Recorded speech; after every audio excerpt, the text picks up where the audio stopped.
I now take the opportunity to introduce the discussant of this session. Mr. Jitendra Kumar has more than 21 years of experience in the areas of financial markets. He is presently the Deputy General Manager in the Investigation Department at SEBI. He has also been the member of faculty at NISM for more than 5 years. He has presented papers in the areas of security markets in various research conferences. There are two papers that are going to be presented in this technical session. Let me lay down the house rules, which are 15 minutes have been allocated to presentation, 2 minutes for to conclude, 7 to 8 minutes for discussion, and 5 minutes for Q&A session. I request the presenters to adhere to the time limit. With this, I request the chair, Dr. Ajay Panda, sir, to take over the session. Good morning. So thank you, NISM, for giving me an opportunity to chair the session. I came across 3 papers that need to be presented in this session. So all the 3 papers are good and having their respective contributions in different aspects. Okay, but unfortunately, one will not be presented. What I will inform. So 2 will be discussing. Okay, so rule of the game has already been discussed by the anchor. Okay, so let the presenter present. Then after that, Mr. Jitendra Singh is with me, and we both will be discussing the session. We will be contributing our inputs, that our viewpoints with respect to the paper at all. So first, let's give the opportunity to the candidate to present. Thank you.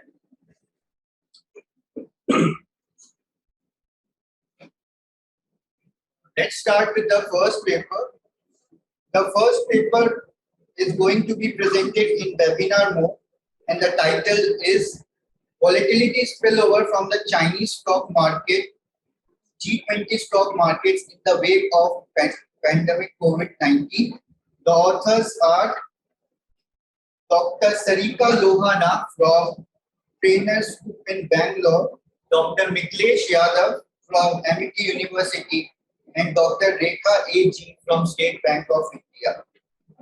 I request the presenters to please proceed with their presentation.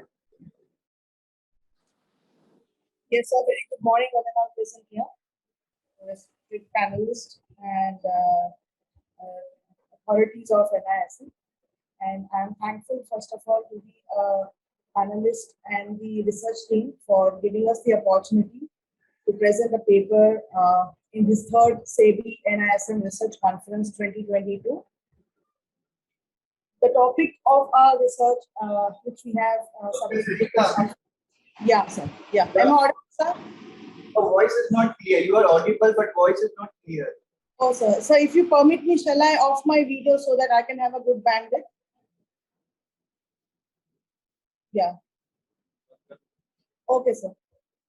So, the topic, the title which we are presenting here is Volatility Spillover from the Chinese stock market to G20 stock market in the wake of pandemic, COVID-19. We are 3 authors in this paper, I myself, and Dr. Miklesh and Dr. Rekha. In this presentation, I would like to cover the topics such as rationality of the study, literature review, data analysis, methodology, results, discussions, and conclusion and implications of the study, and the limitations and the future scope of the study.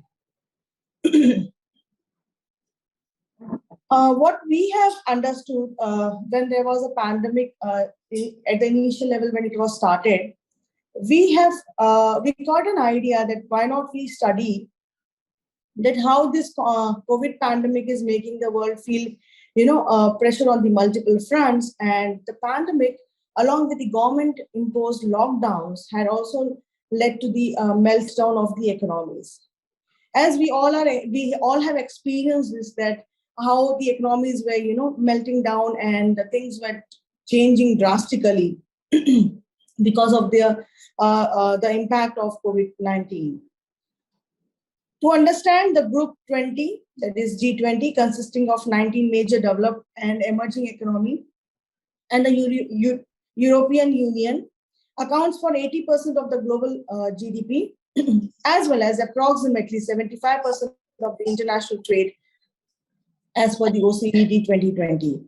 Hence, the financial turbulence in G20 economies implies a significant changes in the globe economics. Recent study shows that the performance and the influence factor for core movement. One second, sir.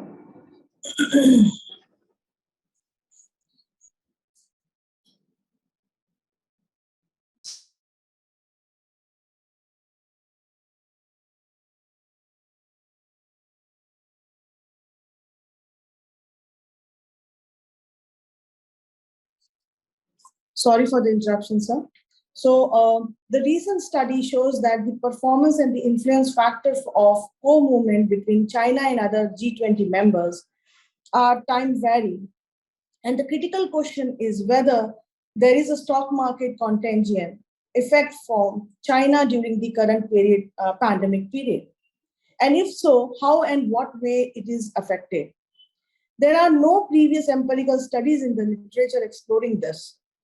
If the answers following for the two, we have searched for the answers for the two following questions. The first question is there volatility spillover from China market to the rest of the G20 stock exchanges in short run, especially in specifying in the period of pandemic, when the initial pandemic started and there were back-to-back lockdowns in all the economies?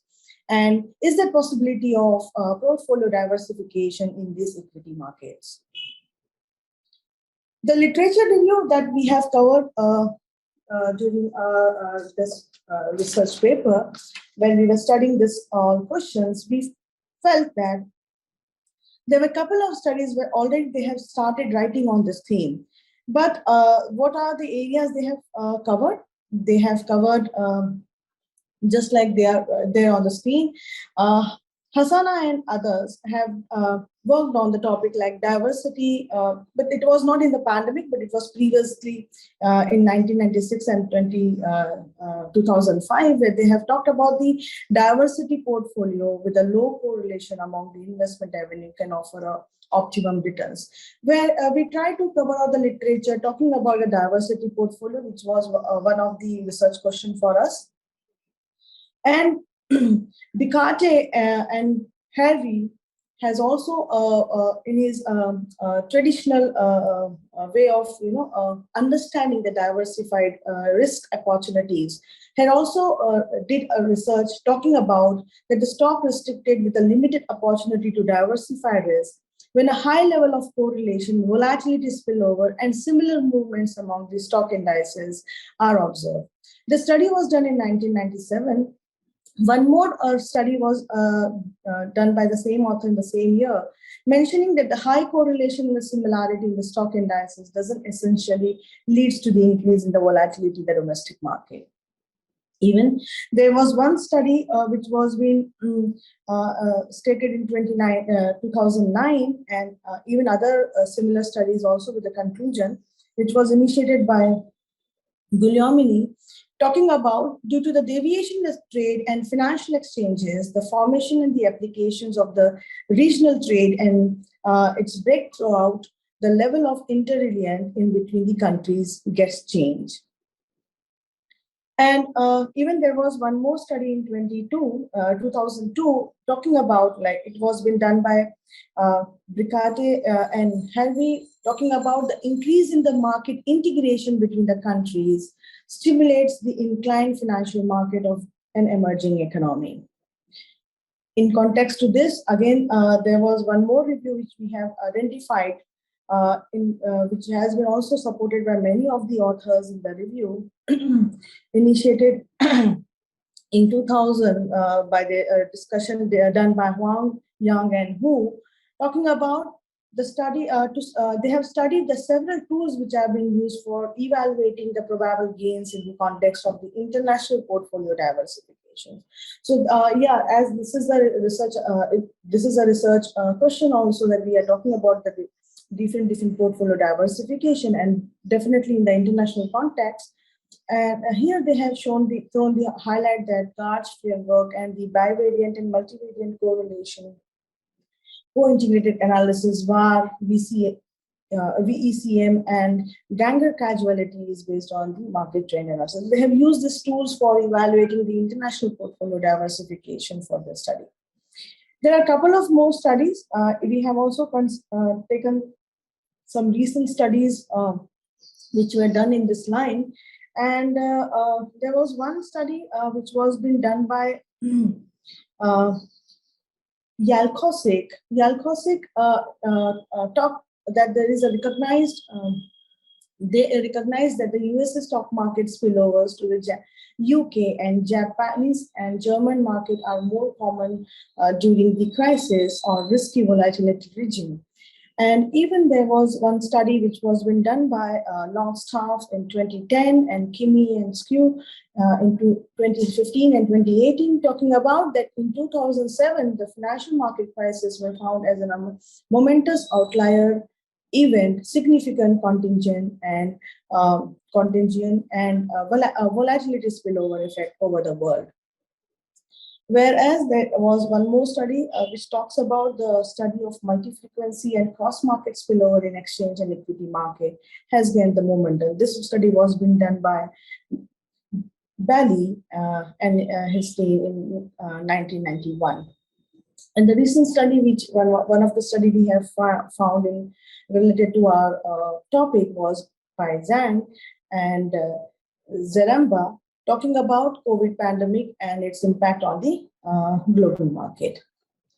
And even the recent study, one more study we have undertaken as a review was by Bercier, and they have evaluated the spillover of lockdown events on the different transmission channels to the economy. And in continuation with that, there was one more study by Constantino, talking about COVID-19 social distancing and lockdown major impact on 45 major stock exchange, observe the direct and the indirect negative spillover effect on the market during the initial period of the lockdown.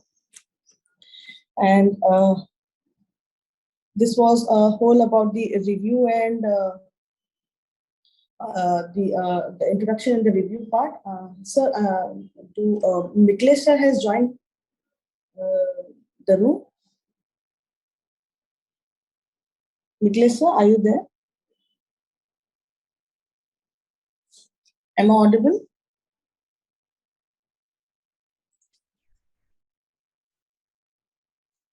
Okay. So, hello? Carry on. So, Miklesh sir has joined the room? No? Yes? Any idea? Okay, the data collection that we have done in this work was we have covered the daily based database from the national stock indices of G20 nations over a period of time, starting from 1st October 2019 to 30th of June 2020. And we have covered this data. We have collected this data from the source of Stuck.com, and the data set consists of the stock indices. One second, sir. Hello.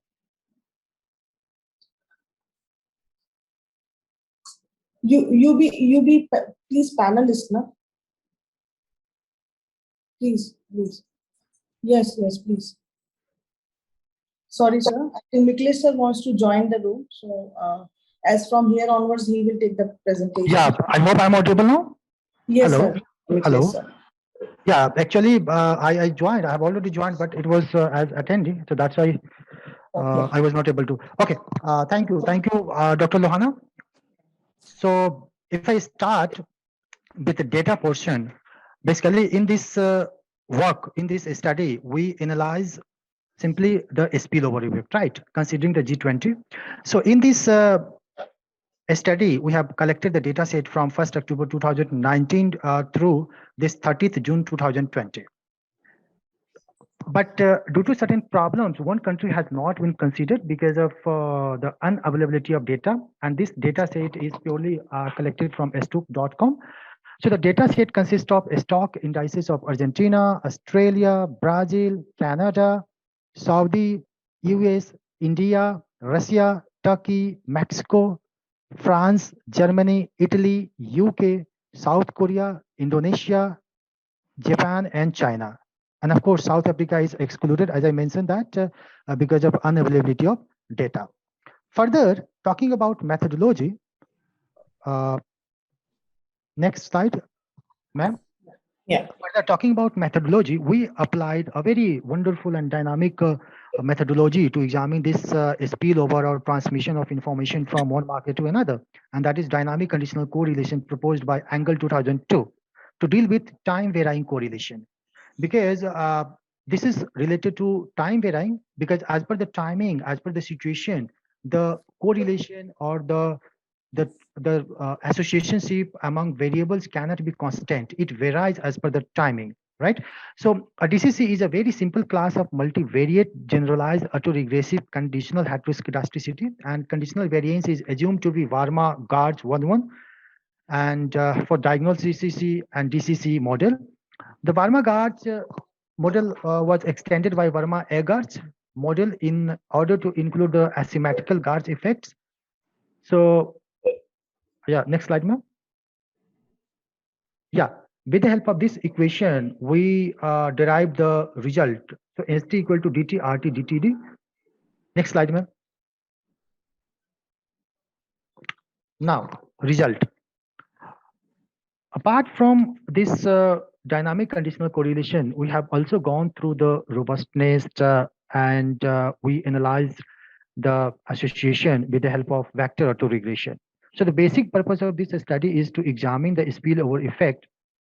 As I have already mentioned, the volatility transmission from these markets has been analyzed on the basis of daily returns. So actually, I was not able to just portray the entire table because it's a huge table, and the same has been shown in Microsoft Word. So if you permit, I can show the Microsoft Word. Otherwise, if it will suffice, we can continue with the PPT itself. Yeah. Hello. Yes. You please continue. If you record, you will Okay. ask to show the details. Okay, thank you, thank you. So the in table 2, we have shown the result of dynamic conditional correlation. So in that C1, C18, C1 to C18, and A1 to A18, and B1 to B18 are constant, R's term and Gar's term respectively. So it means C refers to constant in the result, A refers to R's term, and B refers to the Gar's term. The same thing has been mentioned here.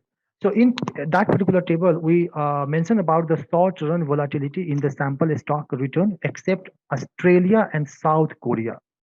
Basically, we are looking this spillover or transmission from Chinese market to G20, because during that time, the major, whatever you are talking about, the COVID and very disastrous consequences of this COVID outbreak that took place from the China itself, because it has spread it.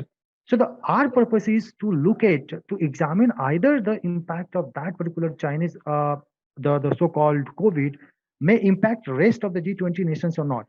So that was our motivation. And finally, we come to know, and why we have seen like that, because investors want to park their investment amount. They do not want to just be the risky player. They want to be a risk averse, right? And with the help of that study, we can come to know either out of these G20 nations, which country will be giving you the safe haven for the investment purpose, for the diversification purpose, right? So we have understood with the help of this and with the help of dynamic conditional correlation that we have simply the Australia and South Korea, right? These are the countries where the spillover was not found. The transmission of information has not found. Similarly, there is long-term volatility persistence in sample countries, stock exchange except Australia, Saudi Arabia, then Russia and France. Further, the summation of alpha and beta, of course, that indicates for the stationarity and the volatility persistence. So, next slide, ma'am.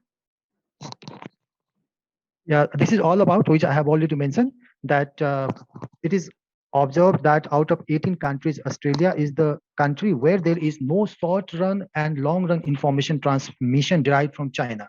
Therefore, there is portfolio diversification opportunity in this country. It means out of these 18 countries, if you see from both angle, from short point of view as well as long point of view, right? So Australia is the country where there is no short run and long run information transmission, but there are certain countries where in few countries it was found that there is short run spillover. In few countries we noticed the long run spillover, etc. Right? Next slide, ma'am. So simply, I have already mentioned that it signifies that if investors are looking for their diversification opportunity, they can park their money in Australian stock exchanges rather than any other country. Considering the case of South Korea, one can diversify their investment in this country in short run, as well as there is no transmission of information derived from the China. While in long run, there is more diversification opportunity than short run, like Australia, Saudi Arab, Russia, France, because they do not have the transmission. Generally, if you look at from the investor's point of view, or might be the portfolio manager's point of view, their intention is all about to park their money, considering the situation. Like right now, we all have noticed over the last few days, the market was still yesterday. It was so turbulent, but few investors, they took as advantage opportunity, or simply they consider that every economic crisis brings opportunity. One can diversify. Considering this aspect, few investors generally what they do, they focus on short run. Few investors focus on long run, and considering that they can diversify. Next slide, ma'am. Yeah, Dr. Lohana, ma'am. Yeah, I have changed. Yeah, I have changed. Shall I choose this? Yeah, next slide, ma'am. Yeah. So finally, we reach to conclusion. Basically, in this conclusion, I just focus on that we examine transmission information or a spillover effect from Chinese market to G20 nations during the pandemic COVID-19. The world has become global village due to this privatization, liberalization, and globalization. Hence, whether the contagion among these markets is found or not. After investigation of a spillover effect, we can evaluate that portfolio diversification is non-integrated economy, and conclusions we have already seen here. Next slide. Yeah, next slide, ma'am. Finally, there are certain limitations and of course future scope of studies, like this study is based on transmission of volatility from China to rest of G20 economies. Further, it can be extended considering other groups like main Asian economies, BRICS. Here, for the empirical analysis purpose, we have applied dynamic conditional correlation as well as VAR to capture the spillover for only short run and long run, but it does not show that how the spillover can be transmitted from one series to another. Hence, it can be extended using Diebold Ismas, wavelet analysis, and other model. So that's all from our side. Thank you. Thank you, Dr. Sarika and Dr. Miklesh, for such a wonderful presentation. Now I request sir to provide his observation.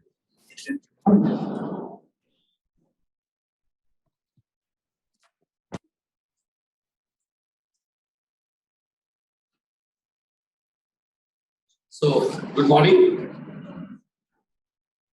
Good morning, sir.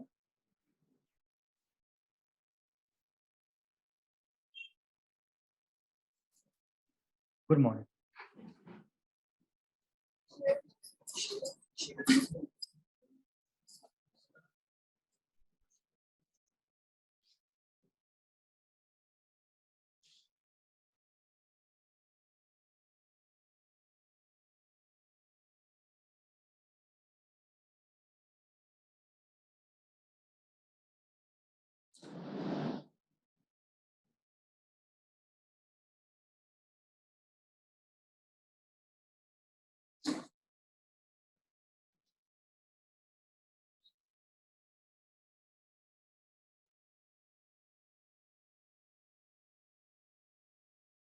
Good morning.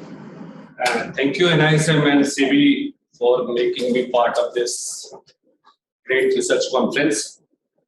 So it's a real privilege, and since my chair, Dr. Ajay Panda, is a great academician, so it's again privilege, honor, and I would like to learn many things from me. So friends, just see my name, I'm Jitendra Kumar, and I'm from the SEBI, so I'm not the researcher. So I believe all the points related to typical particular research aspect, Dr. Ajay Panda will cover. And I would like to give my comments related to practitioner point of view, or you can say a layman as an audience. And it is said that any research paper or any paper is good if you can explain that paper to a student who is in class 9th and 10th, who is having reasonable understanding of the subject. So with that note, I have certain questions I would like to ask, and many things I will learn from this discussion. And secondly, I would like to congratulate authors for writing a good paper or very good paper. And I'm saying very good because your paper is among few papers who have been selected for this conference. I have been told around 18 or 19, I may be wrong for data, around 18-19% out of total papers got selected. So really, you all deserve congratulations for writing the good paper.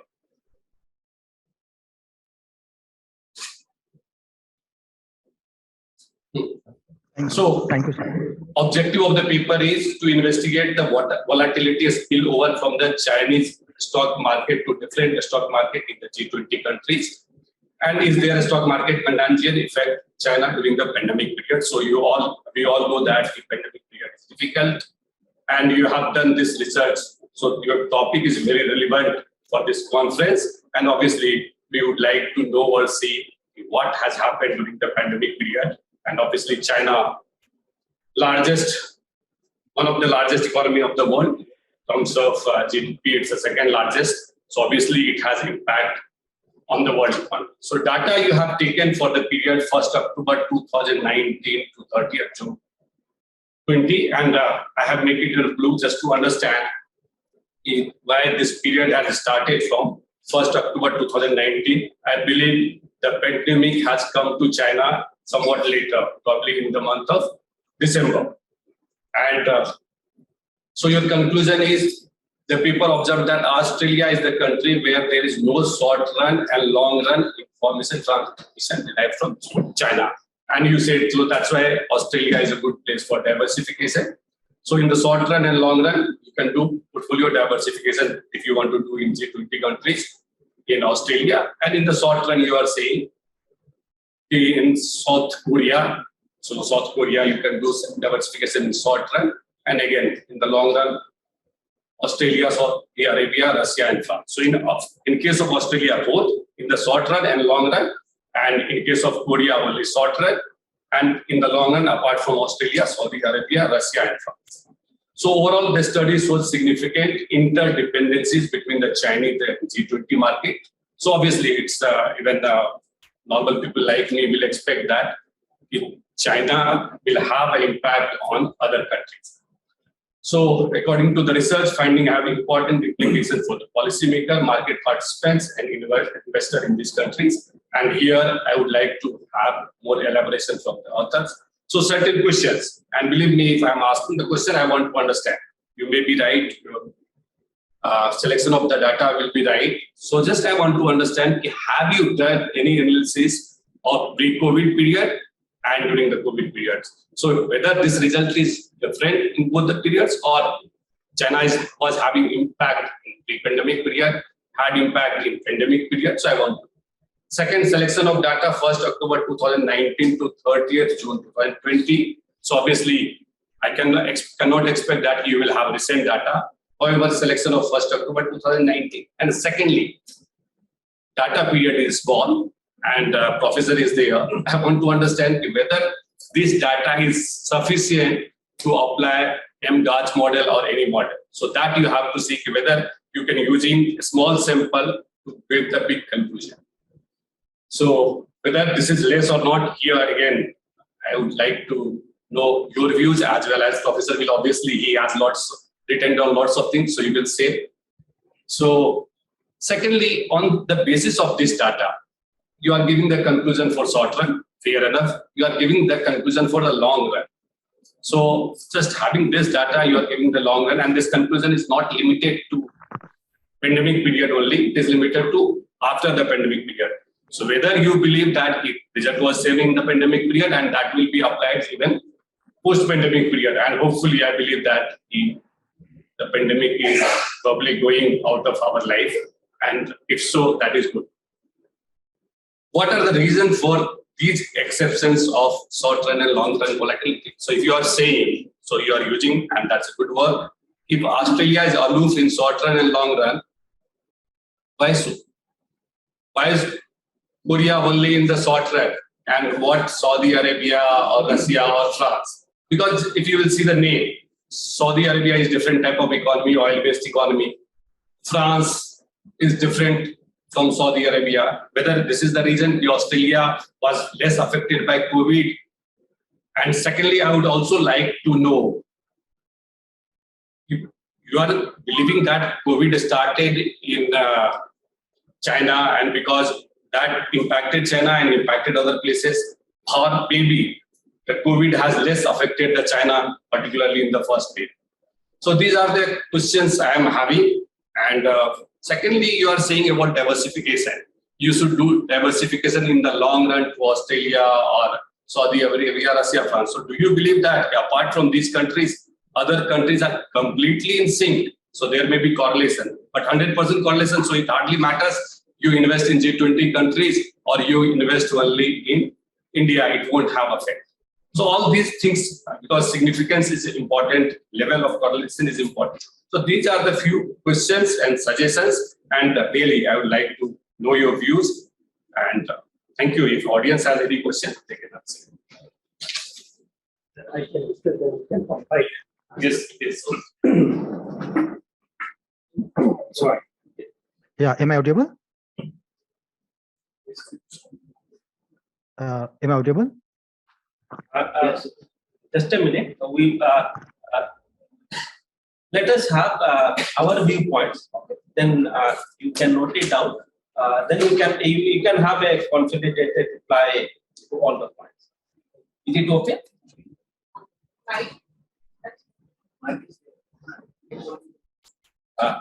Is it audible to you? Yeah. Yes, sir. Yes, sir. Thank you, authors.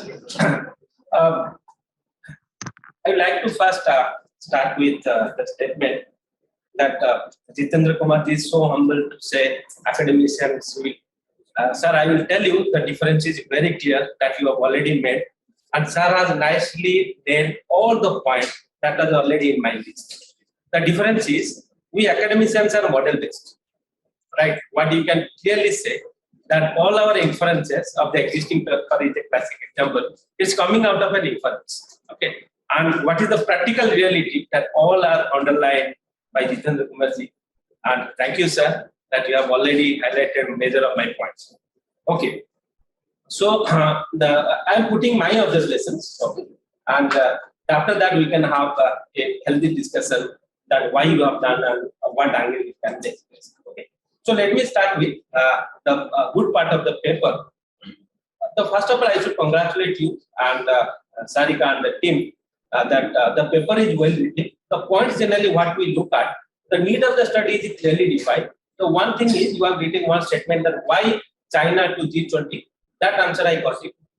Second part is the paper has reviewed your, I could see the some of this most recent paper has been reviewed.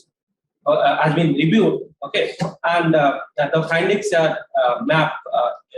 The empirical evidence of your study has mapped to the findings of existing studies, okay. And one thing that is also highlighted that you missed South Africa because of non-availability, because where you are searching the data, definitely you may not get that task queue that comes. But if you look at Bloomberg data, South Africa is available, heavy economy, heavy capitalized economy, and good liquidity of the market also. So in the next of the studies, it should incorporate. Okay. So now I have my couple of questions. As I said, I have also some of these papers. half dozen of my papers are on this methodology and maybe a diamond methodology and BKK and multivariate class model. So let me share what I generally find the comment from reviewers and try to answer from my side. That is what, for example, you said all our inferences are model based. Have we ever tried that if I change the model, okay, that the result will change substantially? Take the point that Australia, as Jitendra Sarji already highlighted, that very less short-term and long-term correlation between spillover from Australia to China. Have you ever asked why this paper is missing? The answer is missing. Other than yes, you have found that you have just explained what your model said. Okay, if your correlation is significant, you say there is a transmission. Okay, spillover transmission. If not significant, there is not spillover transmission. The question is why? Why do you find that there is? So something is missing theoretically. Okay, how much capital inflows that FII inflows are exchanged in between these two countries? Okay, what might be the reason that you find an isolation of Africa from Chinese economies? Second part is, it has already been highlighted by Sir. In most of your papers, but whenever you have reviewed, so those papers have addressed spillover in pre-COVID. Okay, and your finding is particularly related to COVID. So in this case, those papers are right in that part that their findings can be generalized. Okay, because COVID is a health crisis that spill over to the financial domain. There is nothing financial bankruptcy or financial demerits happening. That's a health crisis spill over to across the board. So in that case, this is unique. That if you take the spillover and say that China is that is an isolation, that is a zero correlation in between China market and Australia market, let's have a divergent. Really, you wish to generalize that again this type of characteristics will exist in the post-COVID period because it is not coming out of the study. Whatever coming out of the study is static, that during this period you don't find it.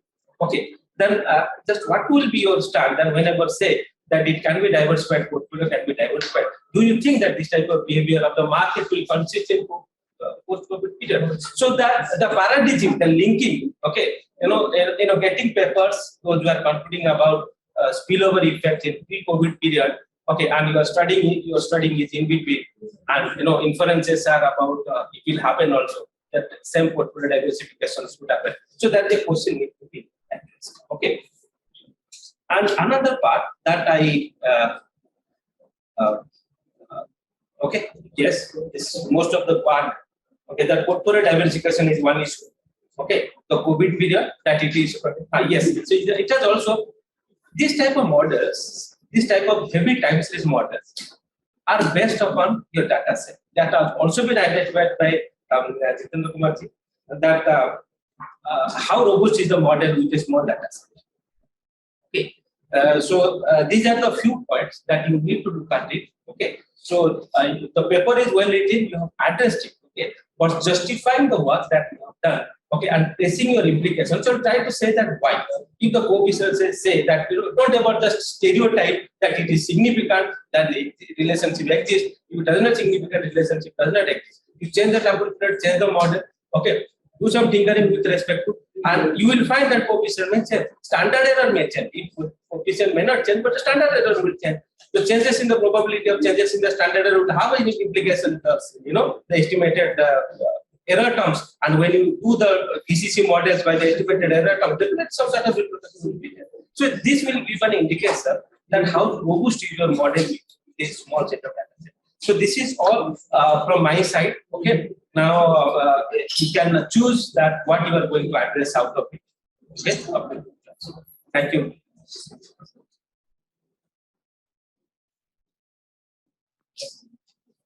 Now. Thank you, Panda sir and Jitendra sir, for your valuable insights. Dr. Sarika, Dr. Miklesh, if you want to respond now, you can. Otherwise, we'll open the floor for questions. Yeah. Yeah. Am I audible? Yeah. Am I audible? Yes, you are. Yeah, thank you very much for wonderful comments, and definitely as both panelists have gone through and provided suggestions. Definitely we'll capture these suggestions for the next paper. But of course, there are certain things which I want to answer. Like sir has mentioned about either you have covered pre-COVID impact or not. Definitely not, because during that time, the observation started from October. So we have not covered any kind of impact or any kind of a spillover pre and post. So simply that was the cover during this October to 2020. So very few observations are there. But of course, considering the situation that either the dynamic conditional correlation can be applied in these observations or not. So definitely we apply DCC model if our series is stationary. First, we have tested the stationarity, and then we found that the entire series are stationary, and we applied it. So considering from that angle, we have applied the dynamic conditional correlation. And as Dr. Panda sir has suggested to apply other models also. So definitely we'll capture this thing in our next paper, and that is also one of the limitations of our study. Yeah, thank you. Questions from audience? Yes.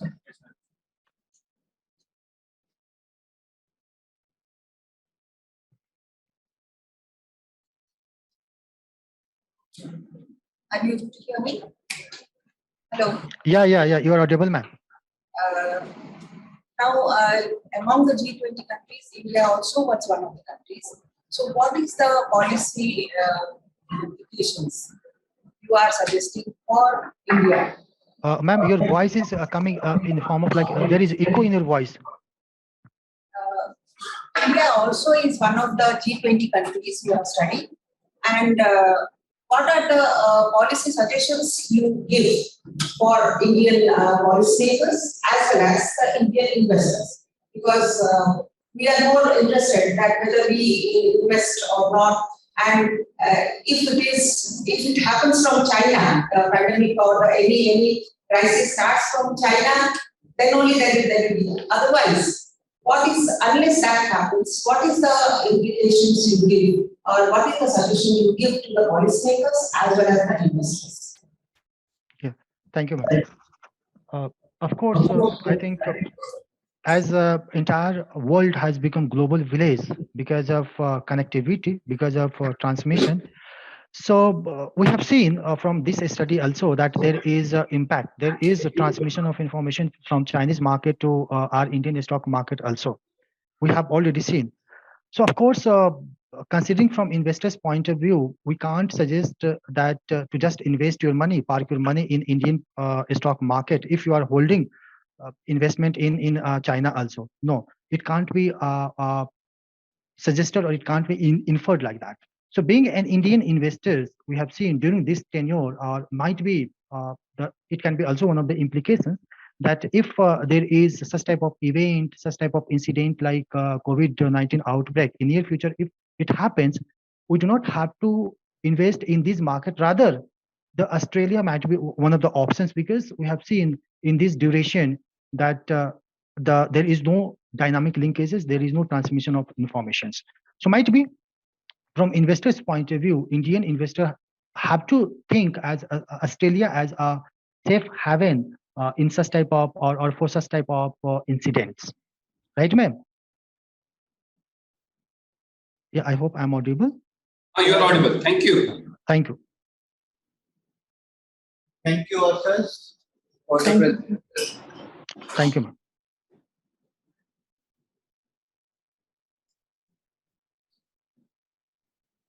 Here's one question from the internet.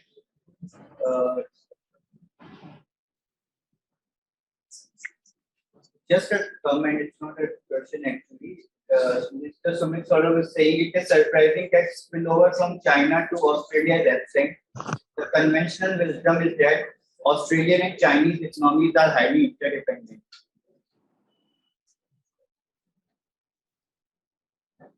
So yeah, moving on. Thank you, sir. Thank you, sir. Thank you, sir. The second paper is going to be presented in physical mode at NISM and the title is Idiosyncratic Volatility and Security Return in Indian Security Market. We have with us the author, Mr. Pankaj Sinha and Priya Sawaliya from FMS University of Delhi. With the permission of chair, I request presenter of second paper to proceed.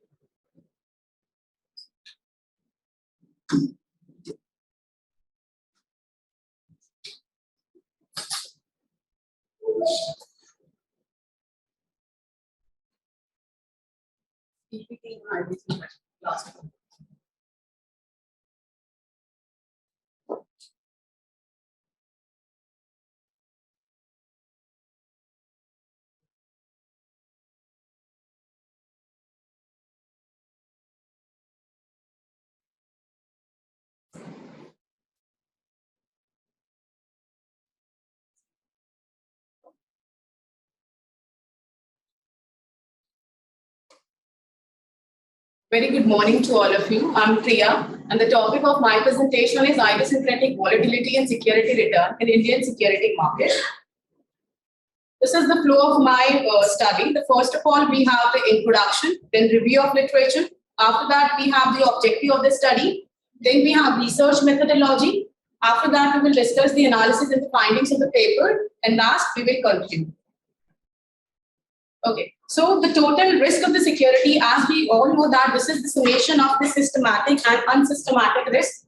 The unsystematic risk, we can also call it as the firm-specific risk, or we can also call it as the idiosyncratic risk. Then, according to the capital asset pricing model, he suggested that the capital asset pricing model says that it is the systematic risk which should be priced. Because unsystematic risk, it can be eliminated by investing in the fully diversified portfolio. But in the reality, there is no investor who have the fully diversified portfolio. So therefore, the investor should receive a price for bearing this idiosyncratic risk.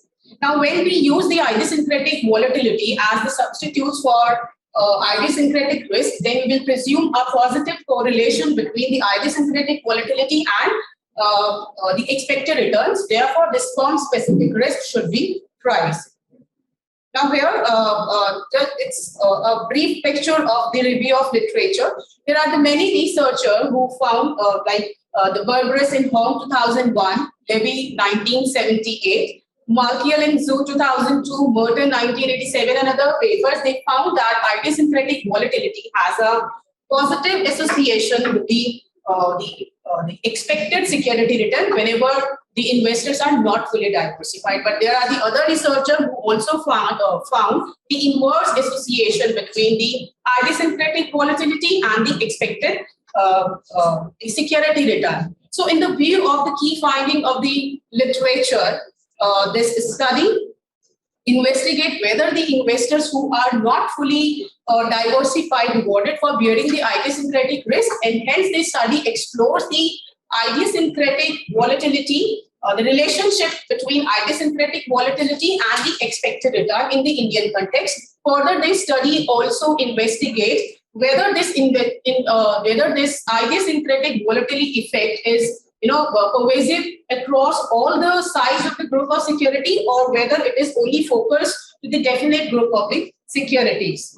Now, a number of studies explore size, value, momentum, profitability, investment effect in the Indian context. But to the best of our knowledge, there are very rare studies which explore the relationship between the expected return and the idiosyncratic risk. And this also motivated us for conducting this research. And then this study also contributes to the existing literature by shedding light on the pricing of idiosyncratic risk in the Indian stock market. So therefore, India is the perfect country. We think that India is the perfect country to study this issue with the new data and with this strong methodology. Now here the research methodology. First of all, we have the data set.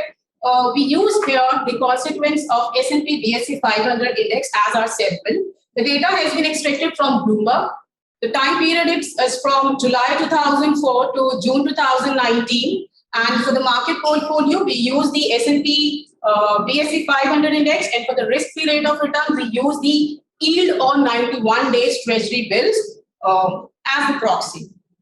So here are the variables of the study that we used here. idiosyncratic volatility, expected return, beta, market capitalization, and the book to market ratio. Here, idiosyncratic volatility we have computed with the help of the French three-factor model on the daily data.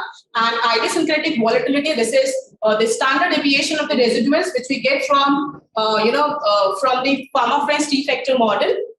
So this is our idiosyncratic volatility. Here, the French model, it's using the three parameters. The first is the market premium, which is the difference between the market return and the risk-free rate of return, we denoted with the RA minus RF. The second, we have the SMB, which is the small minus big. This is the premium for size. The third, we have the HML, which is high minus low. This is the premium for value. Now the beta we have estimated with the help of the market model. Here we regressed the excess return on the market premium. So here, if I talk about the methodology, this study is using Macbeth two-step cross-sectional regression to assess the pricing of the risk factors such as the idiosyncratic risk. So here, only the brief I'll tell you about the Macbeth regression. So this is the two-step process. In the first step, we run the time series regressions for all these stocks. Okay, then after that, we have from this regressions, we have the estimated betas. And the second step, we run the cross-sectional regression each month. And here we use the estimated betas, which we get from the first step as the independent variables. And after that, we have a series of, the risk premiums. By doing the average, then we will find out the key statistics, whether this risk premium is significant or not. So this is the Macbeth cross-sectional regression. So here we have the analysis and findings of the paper. So in this table, we are showing the average return. So here I'm showing the deciles. We have, the decile portfolios, okay, on the basis of, this is the univariate sorting we have done here. And based on the idiosyncratic volatility, the first portfolio is having the very low, the lowest idiosyncratic volatility, and the portfolio 10. This having the highest idiosyncratic volatility. In the first column, we are showing the equal weighted average return, and the second column, we are showing the value weighted returns of the portfolios. Equal weighted is not showing any pattern, but we can see in the value weighted, the average return, yes, it's high for the lower idiosyncratic volatility portfolio, and it is low for the high idiosyncratic volatility portfolio, but although that's not significant. So we can see the last column, which is intercept. So these intercepts are from French three-factor model. Okay, that's only for the value-weighted portfolio. And we can see that the 5 intercepts are significant here. The most important is the GRS test. In the last second row, we are showing the GRS test. Okay, this is the value, the GRS test, the statistics value is 2.802, which is significant. So this means that it strongly rejects that all the regression intercepts are jointly equals to 0. So this means that none of the factors which is included in the French three-factor models are able to explain the returns of the portfolio, which we have constructed on the basis of idiosyncratic volatility.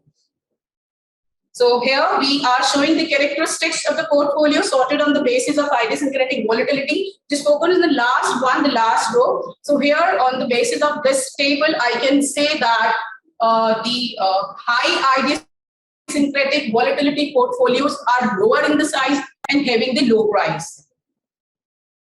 Here we are showing the correlation analysis. This is showing that yes, significant correlation, but it's very, very small. So we can say that multilinearity, multicollinearity problem is not exist in our the variables. So here, this is the main result of our study. This is the result of the Macbeth, the cross-sectional regression. Here, I'll focus on the last model in which we include all the variables. And here we can see that the coefficient of idiosyncratic volatility factor is negative and significant, which means that my idiosyncratic volatility is negatively associated with the expected security return. Here we can also see that in this regression, my adjusted R-square is also increasing. So now here in this, in the last table, we are, have the separate pharma met with cross-sectional regressions for the different size of the security. We can see that the small group we have run for the medium group of the security, and the last we have also run for the large group of the securities. But we can see that the idiosyncratic volatility is negatively associated with the expected return, but it's only in the case for medium and large securities. So here we can conclude, the overall I can conclude that yes, this, the idiosyncratic volatility is negatively associated with the expected return of the security. And hence I can conclude that yes, there is the idiosyncratic volatility puzzle in Indian stock market, which means that higher idiosyncratic volatility stock earns the lower return. So that's all from my side. Thank you so much.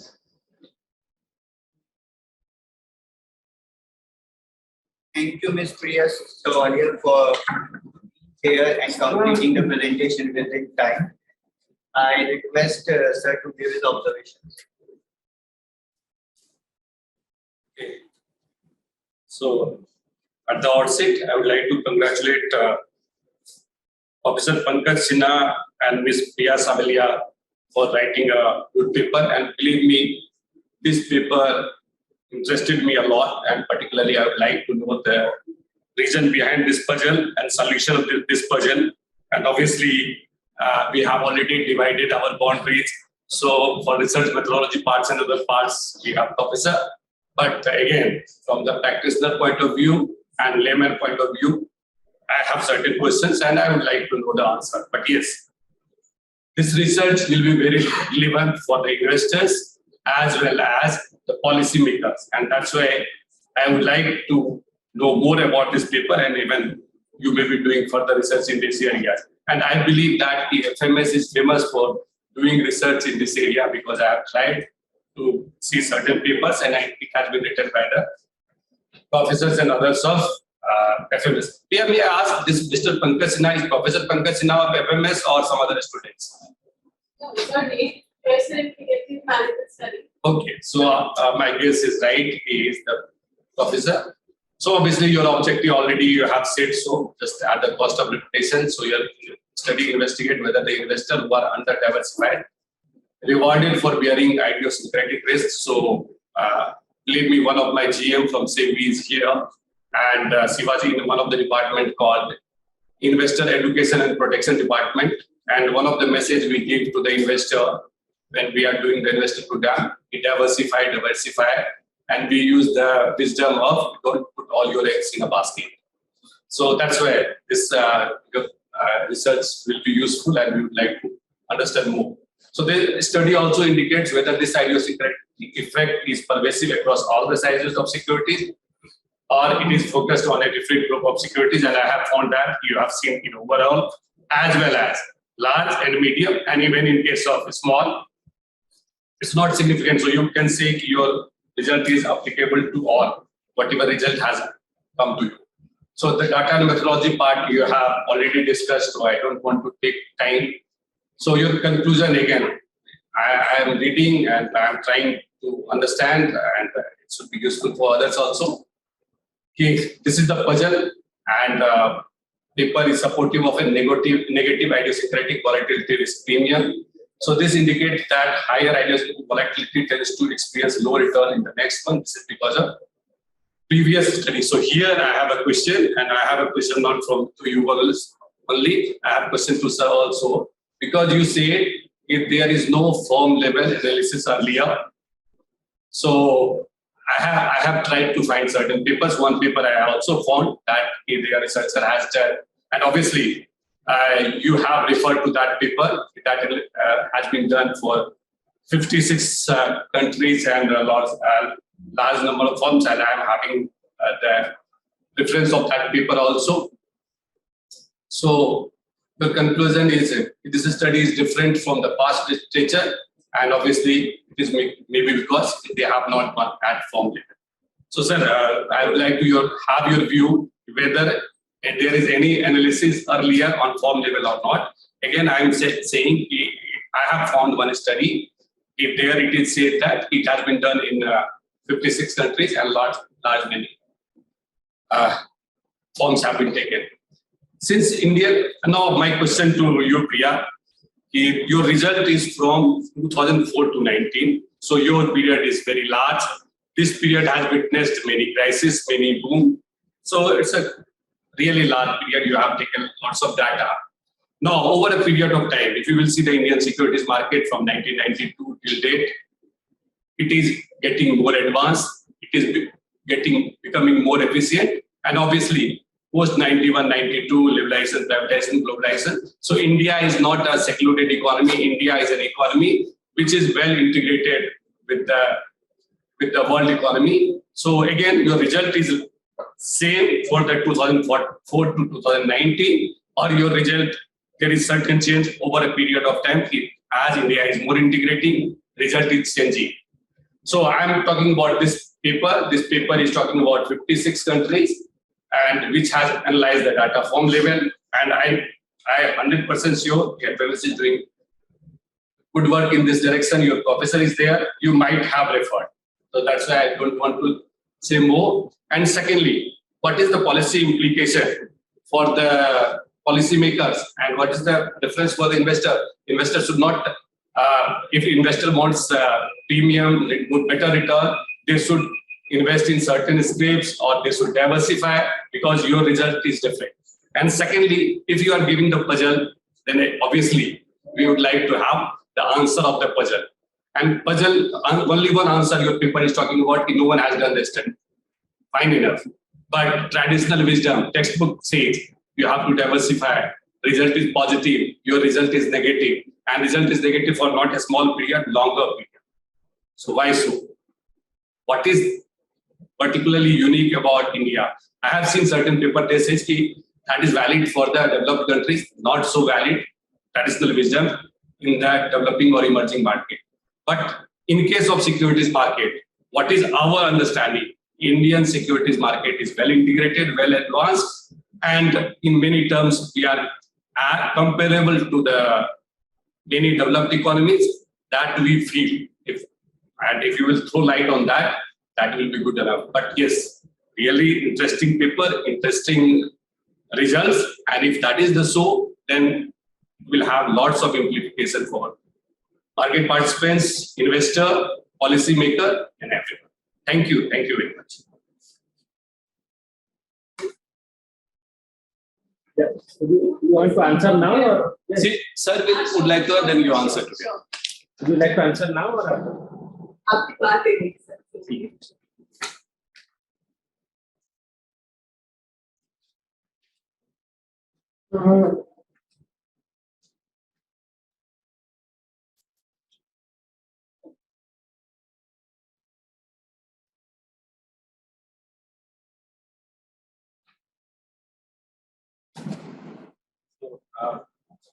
Thank you, others.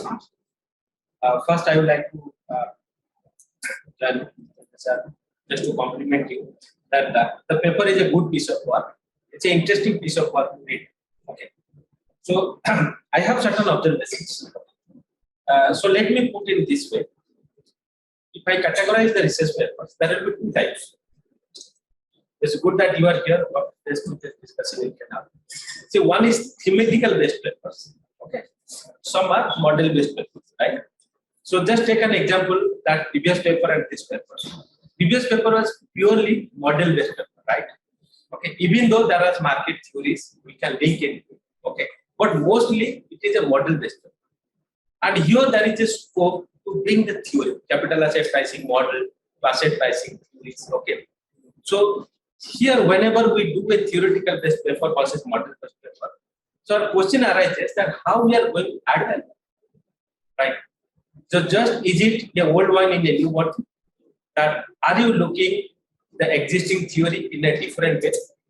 Okay, if in this case, I found a huge gap because this pricing anomalies, whether it's active centric or normal pricing anomalies, there are 5-6 factors of pricing anomalies. If you can start with week of the day effect and everything. Okay, all the anomalies, you can find that what way you are placing your papers. Okay, if you look at the old theory in a new dimension, the gap I found that the initial phase of discussions where the papers we have reviewed are almost all more than a decade old, right? even some are from 77, 91.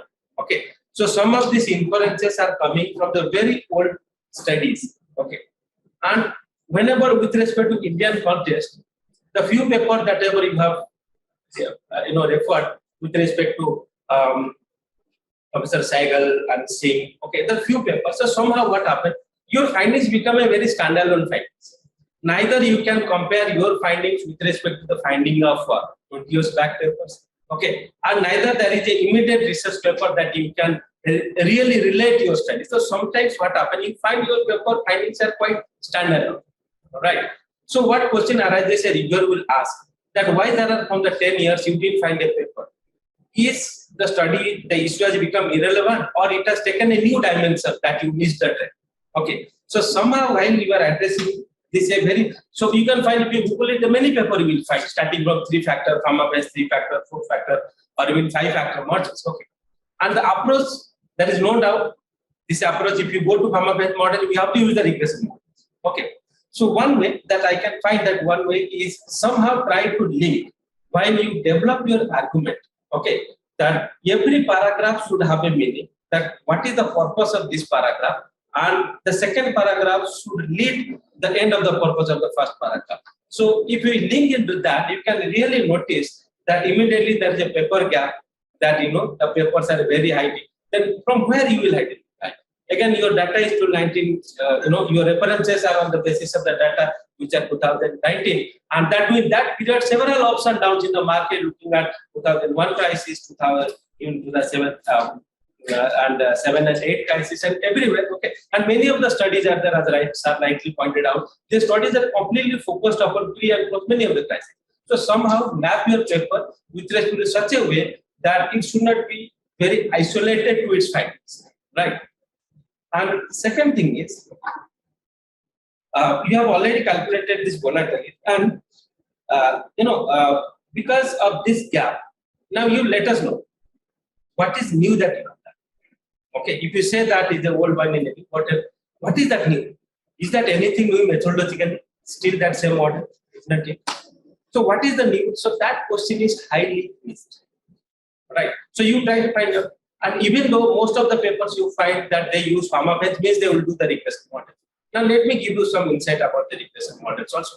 The result, if you see that, first of all, don't draw the conclusion that multicollinearity on the basis of correlation matrix. Okay, even though many are doing, we know that variance including factors are there. Okay, use BIF. All the statistics models, softwares are giving BIF. So draw the conclusion of the BIF. Okay, as well as the variable, if you see, okay, that variable itself by definition is independent of each other. So that multicollinearity question aata hai. Okay, you never find that multicollinearity, and you will find always no correlation because nature of the variable says that. So we are not saying anything new by consuming this much place in the paper, which is just saying pro is bad. Okay, and third part is, have you ever noticed that your adjusted R-squares are very low in spite of a huge data set? Right. When you have 3 variables, methodologically I'm speaking, there should not be much difference in between normal R-square and adjusted R-square, because degrees of freedom will be very less, because 3 parameters were estimated. Isn't it? 3 parameters are estimated. When you are having R-squares are very, very low. Okay. And have you matched with respect to the sensitivity of the standard error? Because it is regression model, right? Methodologically, it is not so rich. Okay. But small models are beautiful if you can cook it better. Okay, so there are certain things I can find also. This paper has lots of scope to improve. First scope is just put it in a thread that don't make the studies isolated.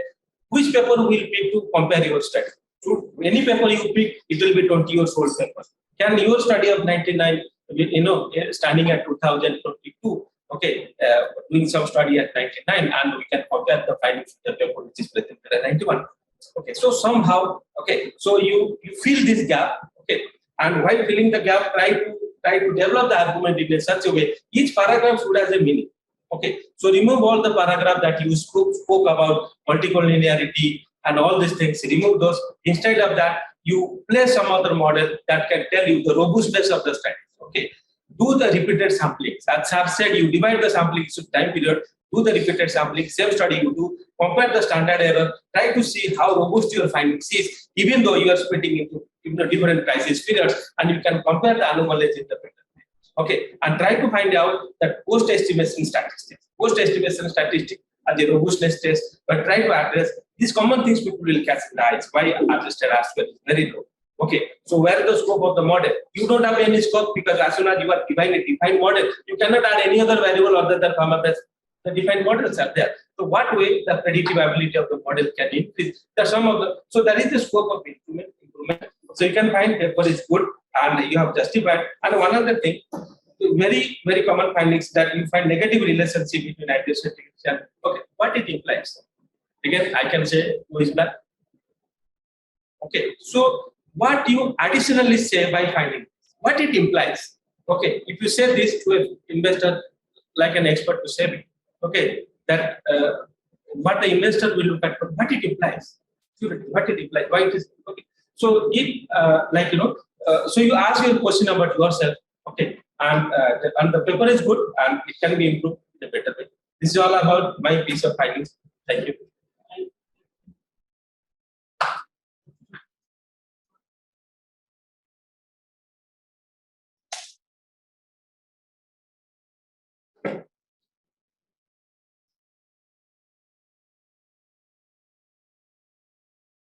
Thank you very much, both of you, for your suggestions, for your valuable suggestions.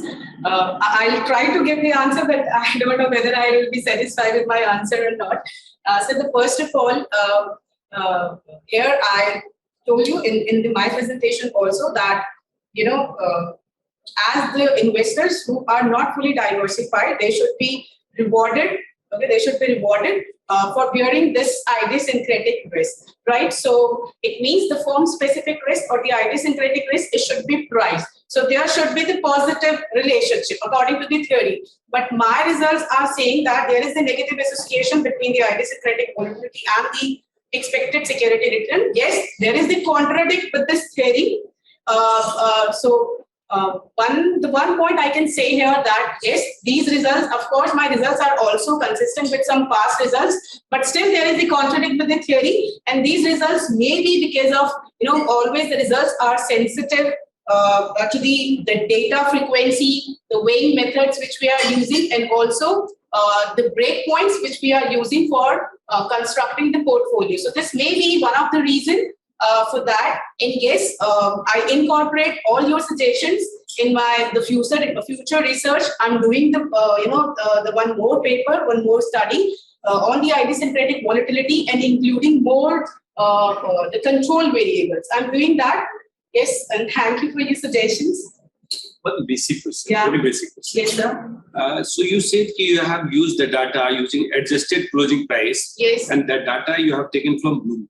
Yes. So just I'd like to know, and please ignore my ignorance, whether Bloomberg provides adjusted closing price. Yeah, sir, we have to select that. Already, there is a setting. It's giving me the adjusted closing price, and you can change that to the setting also. Okay, because I have checked also. I have checked. Yes, before extracting the data from the Bloomberg, I have already checked. Yeah, whether it's giving me this. And I have cross-checked it with the the Thomson Reuters also from the also from the BSE website. I have also cross-checked. Okay, good. What I have done yesterday, only two researchers here, so they are having both data, CMI and Bloomberg. So I asked whether Bloomberg is giving, because that was my curiosity, and that's good. So they said, sorry, Bloomberg is not giving, CMI is giving. But if it's giving, fine. Yes, sir, it's giving. Okay. I have cross-checked it. I open the floor for the questions. Yes.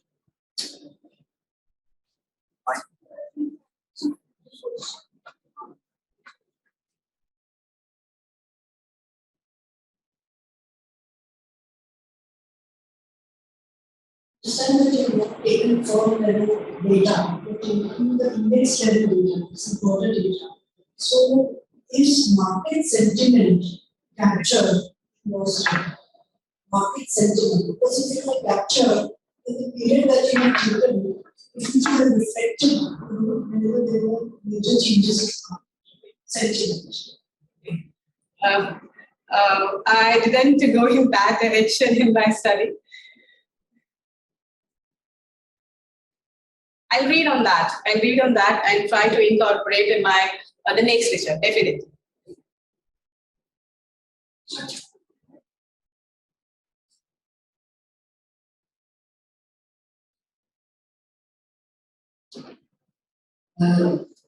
Thank you for your paper. I have a different opinion.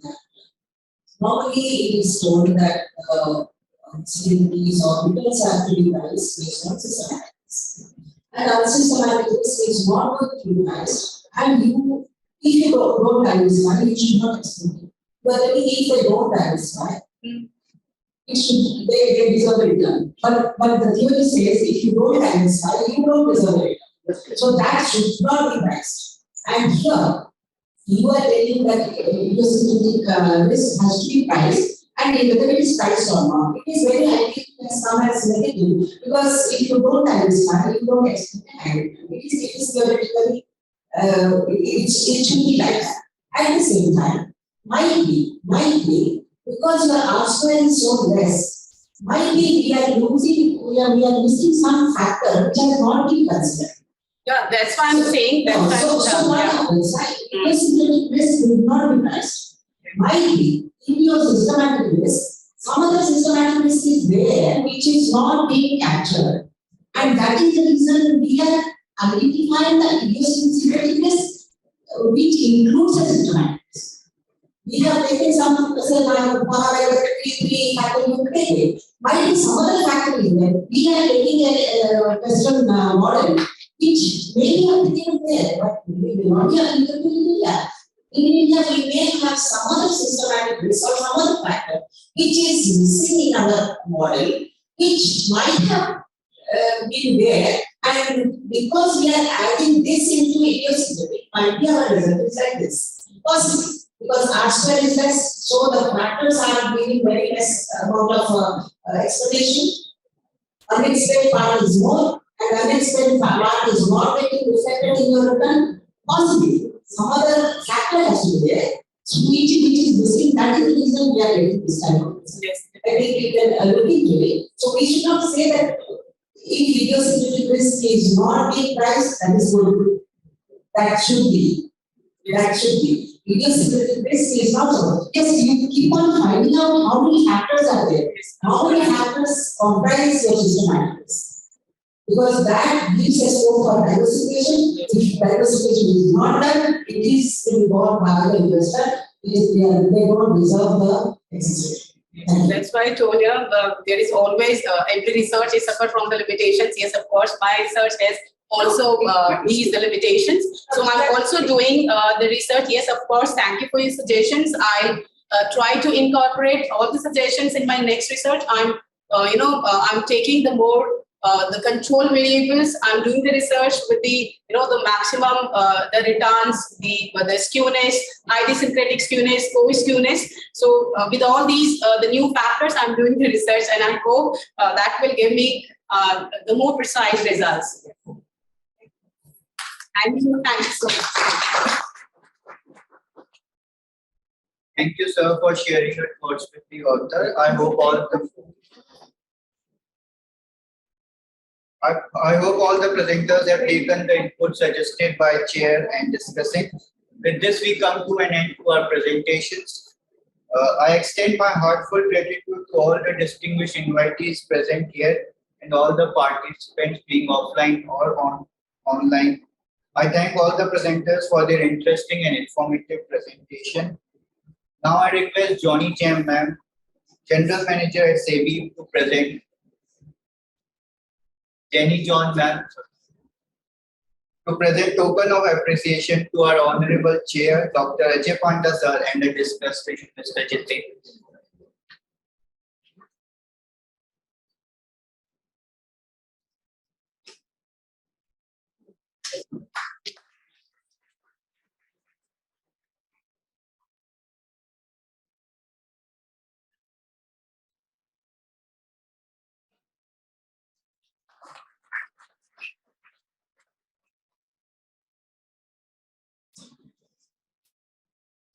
With this, we conclude our fourth technical session.